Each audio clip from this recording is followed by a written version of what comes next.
আল্লাহ রাব্বুল আলামিন বলেছেন, তোমরা আমার নিকট দোয়া করো, আমি তোমাদের দোয়া কবুল করব।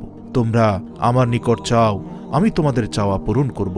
আর রাসূল সাল্লাল্লাহু আলাইহি সাল্লাম আমাদের জীবনের প্রতিটি ক্ষেত্রে কিভাবে দোয়া করতে হবে তা শিখিয়ে গিয়েছেন এবং প্রতিটি বিষয়ের জন্য আলাদা দোয়া বলে গিয়েছেন। রাসূল সাল্লাল্লাহু আলাইহি সাল্লাম কসম দিয়ে একটি দোয়ার কথা বলেছেন, যে দোয়া পাঠ করার পর আল্লাহর কাছে যা চাওয়া হবে আল্লাহ তাআলা তাই কবুল করবেন। এ সম্পর্কে হযরত আনাস ইবনে মালিক রাদিয়াল্লাহু তাআলা আনহু বলেন, আমরা রাসূল সাল্লাল্লাহু আলাইহি ওয়াসাল্লামের পাশে একদা বসা ছিলাম।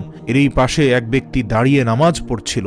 সে রুকু করল, সিজদা করল, তারপর শেষ বৈঠকে আত্তাহিয়াতু এর পরে এই দোয়াটি পড়ল।